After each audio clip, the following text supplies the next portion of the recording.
Is the Bank of International Settlements any closer to making XRP a top-level asset for banks?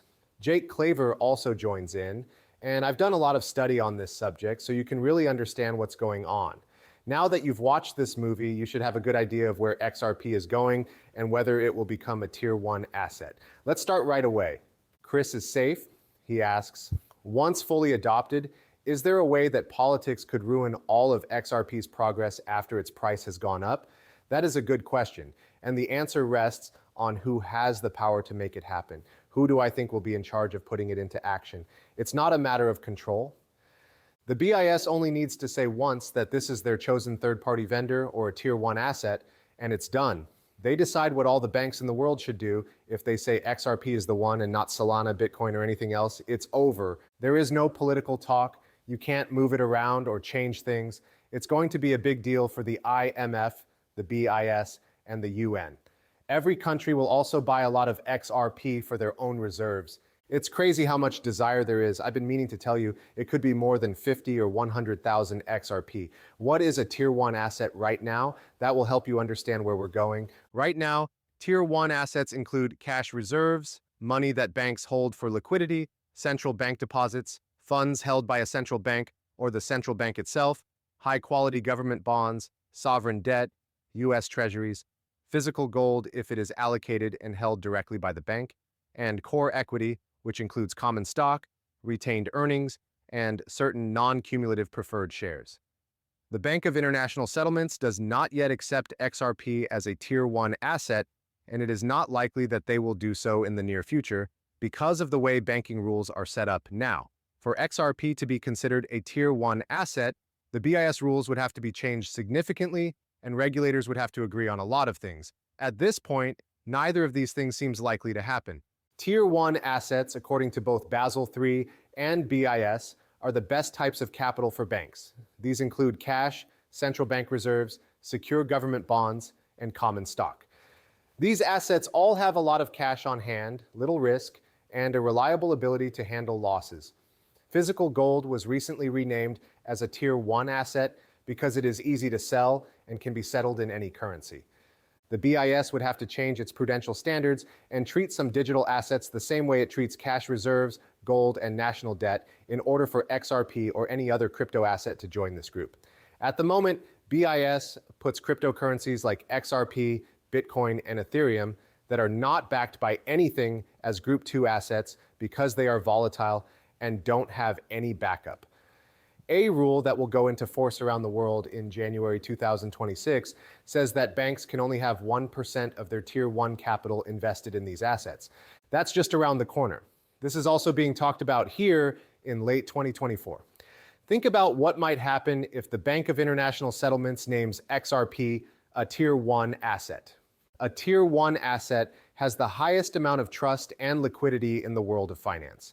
In this case, XRP could be used by central banks as a core reserve asset, just like gold and US bonds. While XRP is backed by Tier 1, it is not just another coin.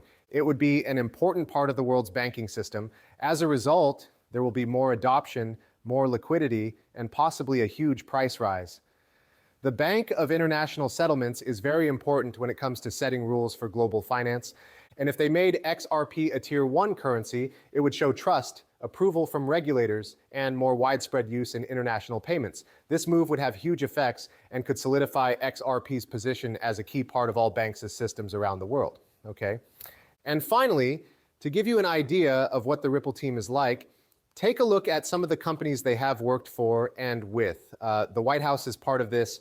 It's hard to remember all these little pictures, so I made this better list. For example, what do all of these things mean? There you have it, the whole list, from Rosie Rios to Jess Chang. And these are the companies where Ripple employees have worked. The U.S. Treasury, the U.S. Federal Reserve, the U.S. Department of Justice, the State Department of Commerce, Federal Deposit Insurance, the White House, U.S. President Seal, the U.S. Department of Defense, the U.S. Department of Interior, the U.S. Department of Agriculture, SWIFT, the International Monetary Fund, the World Economic Forum, and the Bank of International Settlements are also here. That was a good one. There are also a lot of people who think XRP will be a Tier 1 currency. This is what the BIS's plans look like now, Let me play this for you to give you more information about what they're looking at. Now that we know all of that, how should we handle this exchange rate and connectivity problem? How can we make these digital coins really talk to each other? Yes, that is a great question. I also believe that connectivity can be understood on at least 3 levels. The first step is how we handle interoperability within our own country. So how do we make this digital currency answer that works with the other things that are out there? One idea is to make a platform that everyone can connect to and use to get huge network benefits. The second level is how we handle deals that happen across borders, even when the currency used is the same. And that makes things a little harder there. We face a very tough and different situation when we talk about cross-border and cross-currency work. We can see 3 dimensions here. One of them is a technical one.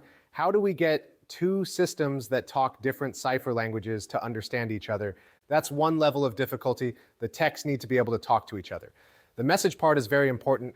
More work needs to be done to solve the second dimension. The first one was simple. A lot of money is also being spent to try to solve these technology problems with interoperability. The second one is trickier. It has to do with money flow. Let's say you have 2 currencies that don't have a desire that goes with each other.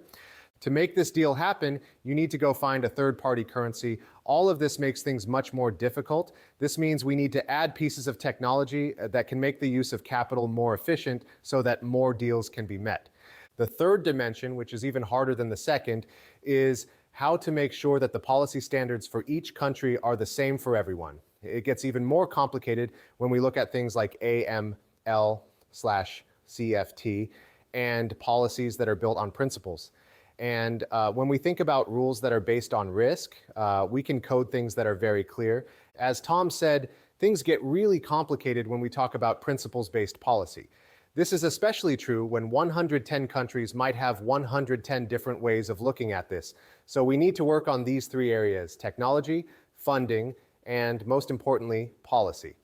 Privacy is important, but don't forget about AML/CFT. There are many different kinds of how do you link all of these payment methods together? A bridge asset could help you with everything you're trying to do, right? It's about the BIS. I wanted to show you why the BIS has so much power. What the BIS can do is really shown in this great movie that takes you behind the scenes. They don't tell the government or anyone else anything. Pay attention. If you look at the people who get together through the BIS, what is that? There is a bank called the Bank of International Settlements, BIS. It is the main bank of all central banks.